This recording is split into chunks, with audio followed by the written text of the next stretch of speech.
Muy buenas, bienvenidos, bienvenidas a esta videoclase sobre medidas higiénico-dietéticas que suceden y recomendables en el embarazo. Una clase que puede parecer sencilla y en efecto lo es sencilla, pero que tanto para OPEs como para LIC hay muchas preguntas y después si eres una persona que está embarazada o está buscando un embarazo, pues también vamos a contar muchas cosas prácticas que van a ser muy útiles, por tanto creo que puede ser muy interesante para una población bastante variada.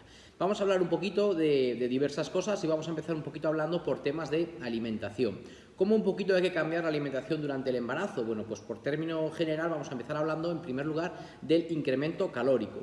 Pensar que obviamente a medida que el feto es más grande dentro del útero, pues lógicamente requiere una mayor cantidad de kilocalorías por día, ¿no? Esto explica que justifique el embarazo un incremento calórico que por las demandas del feto en crecimiento, ¿no? Pero en este sentido no hay un consenso claro respecto a cuánto es la cantidad de kilocalorías que es necesario aumentar. Por tanto, puede ser bueno una respuesta en la que pongamos que el incremento es progresivo a lo largo de los 3 trimestres, por ejemplo, en torno a 150 kilocalorías en primer trimestre, en torno a 250 y en torno a 350, 400 en el tercer trimestre, por ejemplo, un incremento progresivo sería correcto, y también es correcto que nos pongan que a partir del segundo trimestre incremento de unas 300 kilocalorías. Pues las dos cosas podrían entrar dentro de lo correcto.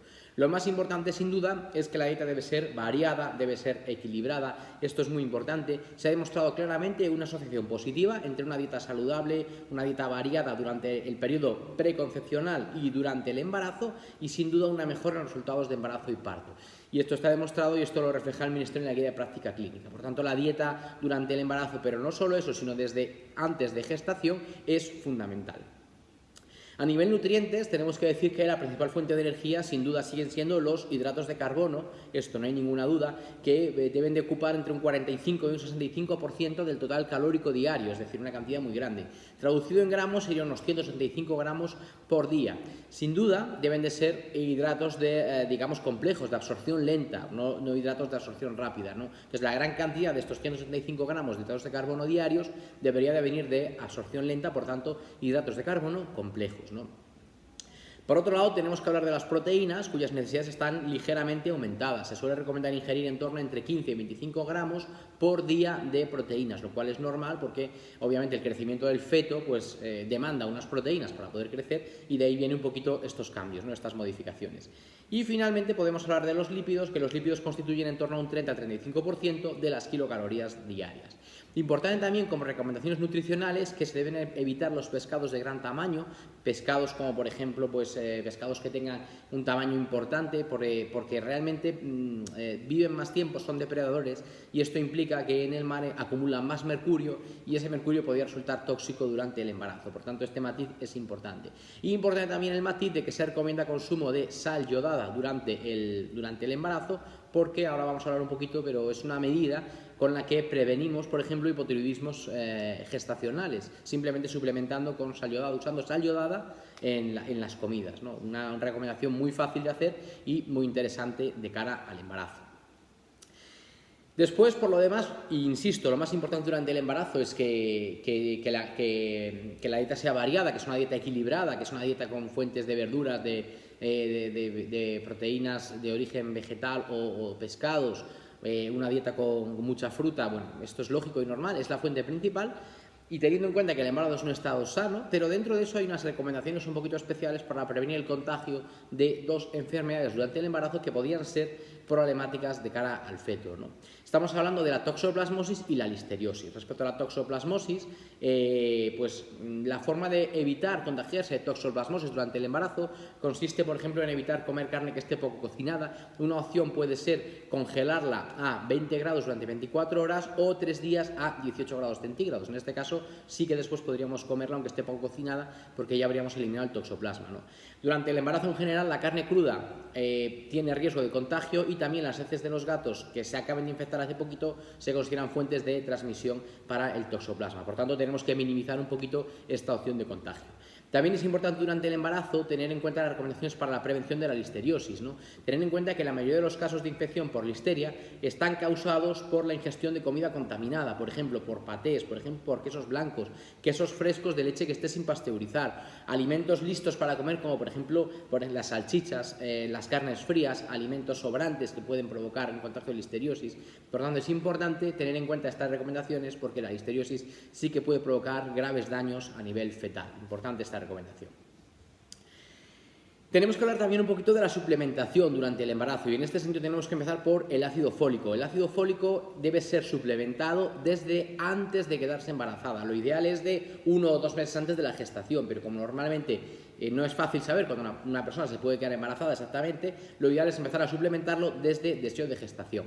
Ahora, si nos ponen una opción que nos diga desde 1 o 2 meses antes de la gestación, también es correcta. Desde embarazo también es correcto, ¿no? Comentaros que la dosis viene siendo de unos 400 nanogramos por día, es decir, 0,4 miligramos por día, salvo si hubiera factores de riesgo para efectos del tubo neural, como por ejemplo uso de antiepilépticos, por ejemplo, que en ese caso el consumo recomendado es de 4 o 5 miligramos por día. Este suplemento es fundamental, es un suplemento clave.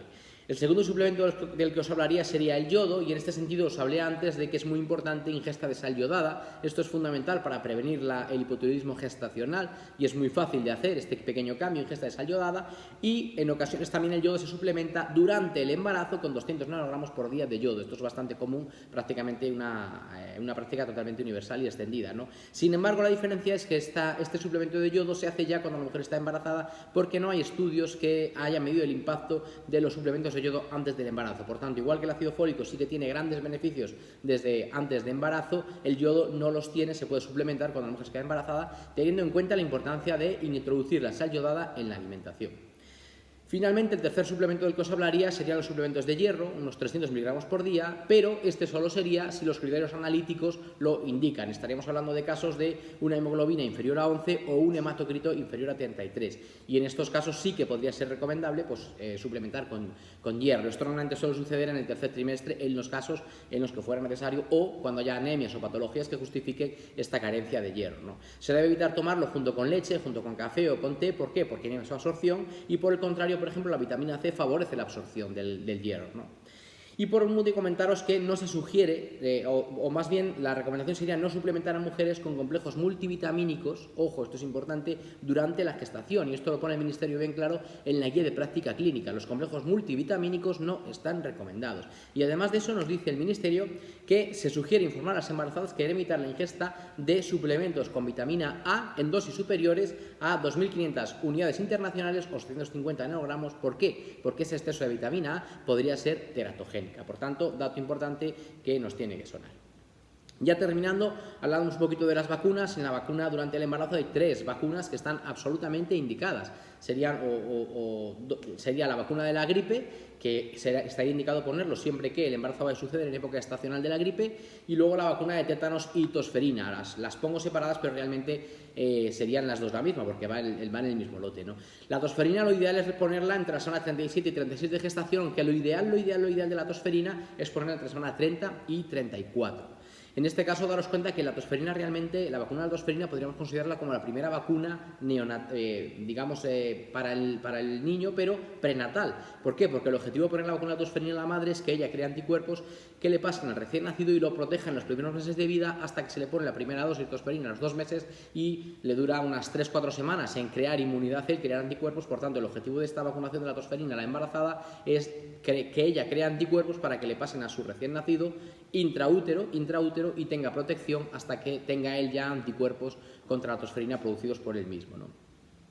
Y luego la del tétanos, como os decía, la del tétanos, como va con la tosferina, estaría incluida, pero se podría poner el tétanos en caso de una incorrecta vacunación, incompleta vacunación, o que suceda haya una herida que justifique esa vacunación.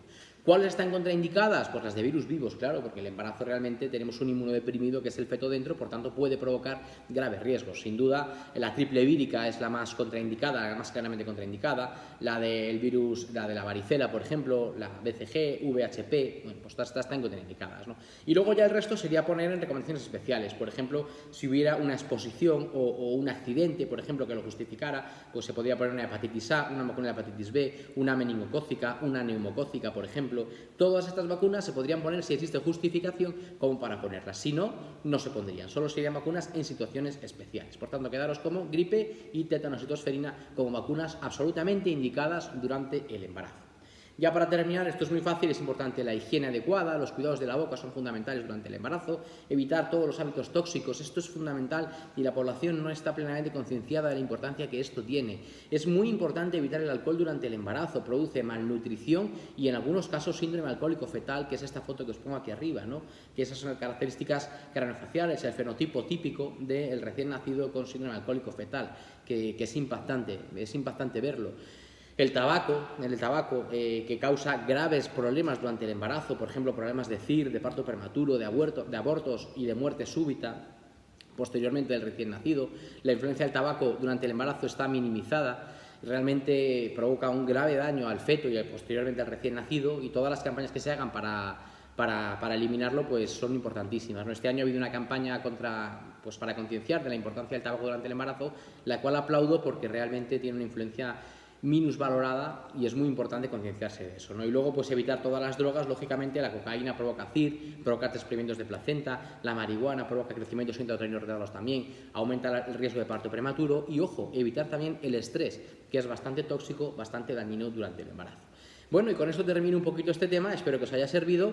Nada, si os gustan, nos vemos la próxima semana. Chao.